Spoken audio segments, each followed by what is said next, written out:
Yes, I'm going to just name out 22 people here. Just you're going to have to stay with me on this one, Mike. Don Stewart, not to be confused with that man of Home and Away. That's Alf Stewart. Don Fisher. Yeah, sorry, yeah, I apologise, Don Stewart. You've somehow become a merger of two. An amalgamation of two Aussies. Of two great characters. Sandy Stewart, Tony Edwards, Mary Edwards, Owen MacDonald. These names will get even more recognisable. Martin Delaney, Bill Flowerday, Wendy Flowerday, Bruce Clark, Donncha McCarthy, Tim Alnut, Paul Doyle, Adrian Boyle, Mac Hansen, Bundy Aki, Simon Kavanagh, Robbie Fox, Jared Butler, Jack Carty, James Crombie, Jamie Heaslip and Quaylen Blade. They make up the Up and Under syndicate, which runs in the Derby at Curragh on. They're running in the Derby. Well, they'll be running around if the horse wins the Derby. A lot of Connacht boys in that syndicate, boys. Yeah. This is so what racing needs. I'm telling you, like, to have these personalities, 100% there'll be pretty much every newspaper will have a photo of the lads on Monday, and it's running the Derby. Syndicates are great for racing, and it makes it fun. It's more affordable, and best of luck to the lads and lassies. Yeah, we've been meaning to get you and Dan in actually to talk about your syndicate days. We obviously had our Barrio but there's the Barrio 2. Dan's been telling us about it. I'll leave that as a teaser and we'll talk about it again. But Barrio 2, yeah, the return of Barrio. Like it's all trying to think of some like horror movie too. Barrio 2, Electric Boogaloo. Don't get involved in horse ownership. Like, forget everything I said. It's great. It's such an expense, but it keeps sucking you back in. I don't know what it is. Yeah, anyway. I know the syndicate stuff. You're right though, and especially when it is well-known guys. Like if you got like Jamie Heaslip and Mac Hansen running around the Curragh, that's going to put the whole thing like front and centre in a way it wouldn't otherwise be, which is brilliant. You know, you'd look at even when it's less like if it isn't famous guys, if people are just like go crack the Floor and Porter syndicate, obviously it costs like $5,000. Do you know what I mean? And it was just like they were the story of Cheltenham that year. You know, so he is. Just looking at his price here. What's the name of the horse? Up and Under. Oh, sorry, Up and Under. Okay, yeah. I thought the syndicate was called that, as in like that was their name. They come together to call themselves Up and Under. The name of the syndicate, I will get, but he's been put forward as a relative possible outside winner of the race. He's 14 to 1. Right, okay. So that would be great for racing. I genuinely think like the likes of Alex Ferguson involved Rock Gibraltar. I think that was a great storyline. Come on, before we get into the race, right? And we should talk. Yeah, but it's just like it is. This is one of the biggest days in the Irish horse racing calendar, if not. But like, it is just naturally overshadowed by, like, we're all spending all week sitting there watching Dáil committees, but it turns out RTE weren't the only ones in the dock. Like, it didn't seem like, at least on first viewing, like it was a great look for horse racing yesterday. I think like this week really was. There's only one kind of thing that comes to mind in terms of the two things that we've had, which would be grotesque, unbelievable, bizarre, unprecedented. This is Google. Like, how could this happen? And it was like after all of the RTE stuff, which just, I mean, it's a gift that keeps on giving, or whatever you want to call it. The Irish racing regulatory body thrown into turmoil, and I'm reading from the Irish Times here because they've got to be careful on this. A financial matter which was described as being of grave concern emerged in front of the Oireachtas Public Accounts Committee on Thursday, and the IHRB's Chief Financial Officer, Donal O'Shea, he was due to be among a team of IHRB officials to appear in front of the committee. And bear in mind, this was supposed to be like whatever, like let's just move on to the RT stuff and get this out of the way. And then he's on a period of voluntary leave without prejudice to his position, and in a dramatic departure from a prepared opening statement, the chief executive, Darragh O'Loughlin, who's not in the job that long, he replaced Dennis Egan, who's kind of pay when he left was a subject of controversy. He told the committee that in the previous 2 days he had become aware of a hitherto unknown issue in early 22 which caused grave concern. And I was just like, is this for real in light of the week that we've had? But it is, and the IHRB is now reeling, and HRI, obviously, I mean, it's nothing to do with HRI, but HRI does help fund the IHRB, so it kind of does have to do with HRI as well. But I don't know where this is going to end up. I honestly don't know where this is going to end up. Yeah, so we're in that place now. We're in that kind of like something waiting. Is afoot. Yeah. And we need more information. Very much. And I think like I think in light of some of the challenges that racing has faced from politicians, particularly on the left, I don't think they're going to get off easily on this, whatever it is. But obviously it's serious. Well, what I was going to say is, if there's financial issues here, like everything that's in any way nefarious or even appears nefarious that comes out about horse racing is another stick to beat it with when it comes to the funding question, especially, right? And you know, I think when the FAI and you know, Dan wrote about this obviously a few weeks ago, when the FAI went and suggested that, you know, football doesn't get its fair share of the betting tax.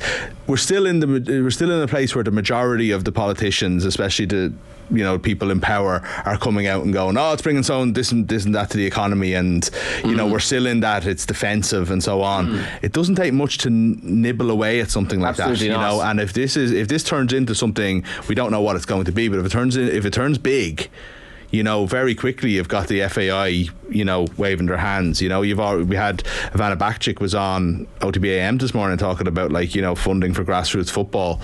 You know, it's all coming out of the same pie at some point. She's been talking today on her Erden, but like, if you see Esther Horrigan's tweet yesterday, it's really hits close to the bone in terms of racing, and a lot of people completely agree with her. She's very articulate. She's coming from, you know, the Greens wouldn't have much graw for racing necessarily.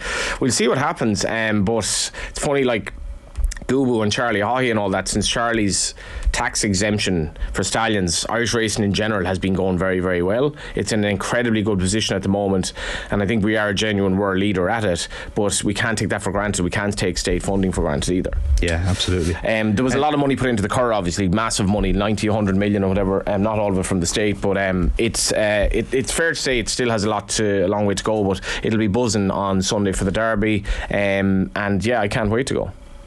I haven't been to an Irish Derby in yonks. Is it still the occasion it was? Like, No, like last year, I don't know what the crowd was, maybe 12,000. Like, the old days was 3 times that.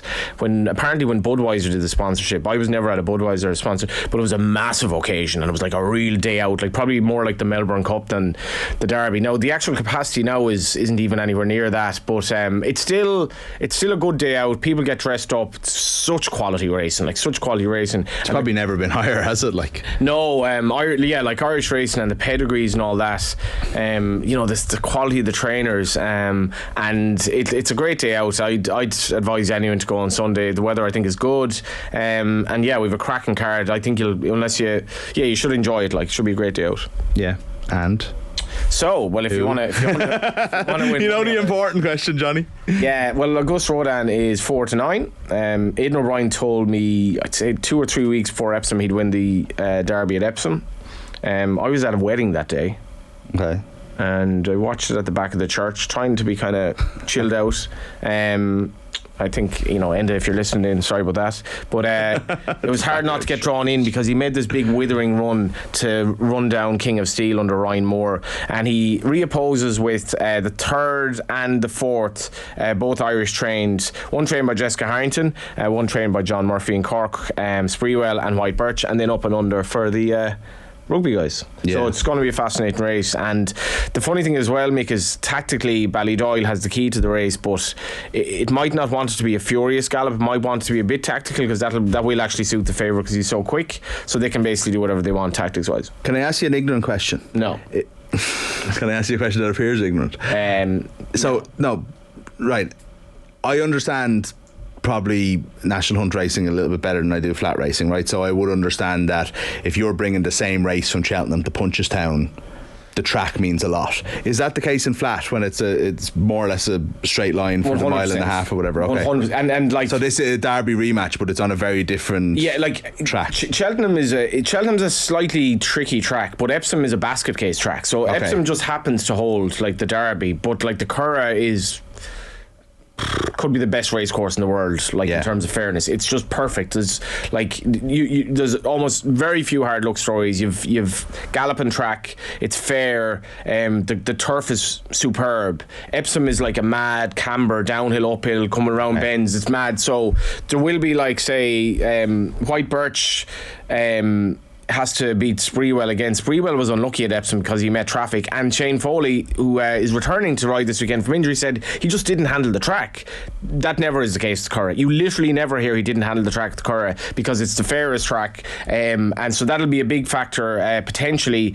But Auguste Rodin is just the best horse, so he just should win. But like, there'll be people now putting on potentially 20 grand to win 10 on this, and putting on bets that he looks an absolute good thing, and it's a risk because it's a horse race. He was well fancied at Newmarket, and he disappointed. So there will be heavy bets placed on this, and it looks too good to be true. I think he'll win, but people need to be cognizant that it's a horse race and things can go wrong. Okay, if he doesn't win, who are you backing without the favourite? Yeah, that's going to be a very popular market at the track. I like White Birch. I think he's very, very solid. He stays well. Barron, it's a tactical race. I think he's a good chance. Trained by John Murphy in Cork, who'd be a small enough yard, but going well down near Upton in Cork, and then what a story is Sprewell won for Jessica Harrington. Jessica Harrington has taken on this battle with breast cancer with the most stoic, formidable fight and defiance, as if like, if I let this get the better of me, it will. She must have had. She told us like recently how many bouts of chemotherapy she's had. She's come through it. She's an absolute warrior. I think just in her mid-70s now. Had a winner of Royal Ascot, and Sprewell has a chance. And the one thing as well I should mention about Sprewell, Shane Foley, his jockey. It would have been a kind of a bit of a journeyman jockey, but got the job with Jesse. He's absolutely thriving now, but he was badly injured in a fall at Goran about a month ago, and it was a young jockey who sort of there was a bit of race riding, and the young jockey's mount kind of eased into him, and Shane had a bad fall. Shane got up and said, these things happen, I'm not blaming anyone here, I'll get over it, it's not the worst thing that could happen. And he missed Royal Ascot, and he said, fair enough, I was gutted to see a horse win that I should have been riding, but he carried himself with absolute grace, and I would love to see them win the Derby as well. There you go. A few stories for when they're lining up on Sunday. Yeah, and like, the thing about a day at the Curragh for the Derby, there are so many people there. Racing social aspect should not be underestimated. You meet so many people that you haven't seen in a while. It's a lovely atmosphere when people are enjoying the race and they're dressed up. It's nice weather. Curragh, Kildare, and we've a really good card as well. Starts at 150. Really good 2-year-old race. Good betting heats as well. If you haven't been to the Curragh since it was done up, I actually do really like it. So it wouldn't be for everyone, but I really like it, and it's going to be a great day's racing. There we are. Looking forward to it. I'll probably be watching the football, but I'll put the racing on the other TV. This is the other thing. The racetracks are brilliant at showing sport events live. So you basically in terms of going down, brilliant. Absolutely. You won't miss it. It'll be on the big screen. They'll be showing, like, I was at Limerick last weekend, missed the hurling, and they were showing the hurling on the big screen for much of the time the racing wasn't on. They get that, and like, they know that racing people are sporting people as well. Yeah, absolutely. Yeah, so the Irish Derby is on Sunday. Just looking at the race time here, it is at 3:40. They go to post. 9 go to post. Favourite is going to be Auguste Rodin.